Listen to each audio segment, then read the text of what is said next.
Bonjour et bienvenue chez Peps. Aujourd'hui, je vous parlerai de la diversification alimentaire et du lien entre la main et la bouche.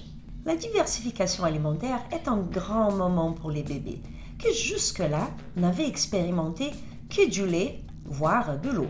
Il y a non seulement toute une découverte des goûts et odeurs différents, mais aussi des textures. Mais cette découverte ne commence pas au moment de la diversification, car avant même, le bébé a pu mettre ses mains et un tas d'autres objets dans la bouche. Lors de la diversification, même si tous les bébés commencent par des textures mixées très lisses, il y a des différences entre les aliments. Les textures vont changer et être enrichies, elles seront plus épaisses, jusqu'à l'introduction des morceaux, petits au départ, râpés, effilés, coupés, puis grands et mous, pour qu'à la fin, l'enfant puisse se manger comme l'adulte. Les bébés pourront traiter les textures dans la bouche en fonction de la maturation neurologique, mais aussi en fonction de ses expériences. Les bébés apprennent progressivement à maîtriser les différentes textures dans sa bouche. Les différentes textures, température, consistance, poids, que l'enfant commence à découvrir avec sa bouche, il le découvre aussi avec ses mains. Saviez-vous qu'il y a autant de récepteurs tactiles présents dans la bouche que sur le bout de doigt, avant même de pouvoir expérimenter autre chose que le lait? Avant alors la diversification alimentaire, les bébés ont déjà expérimenté par la bouche ses petites mains, ses petits doigts, ses poings et tous les objets qu'il prenait dans ses mains.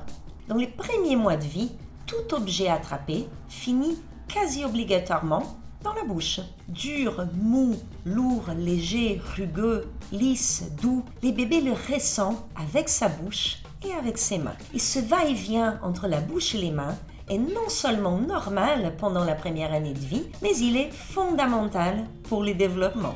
Lors des premiers petits pots, les bébés de 6 mois mettent par exemple la main à la bouche en même temps qu'il reçoit la cuillère. Il essaye de toucher les bols de la nourriture, la cuillère ou le pot de yaourt si les parents le permettent. Il souce ses mains, lèche ses doigts, trempés dans ces nouveaux goûts et textures qui lui sont présentés.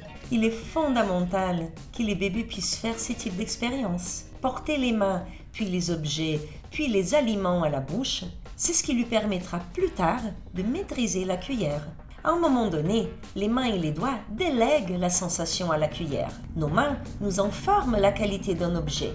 La texture, la température, le poids, mais aussi la forme, la grandeur. Et en manipulant, on les compare, on les classe. Ce sont ces expériences sensorielles qui permettront au bébé de devenir un grand connaisseur du monde.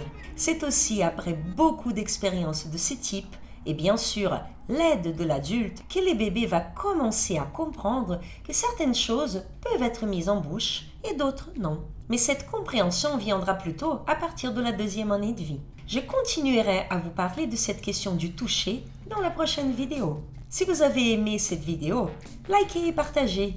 Laissez aussi vos commentaires ou vos questions sur Facebook, Instagram ou dans la chaîne YouTube. À la prochaine!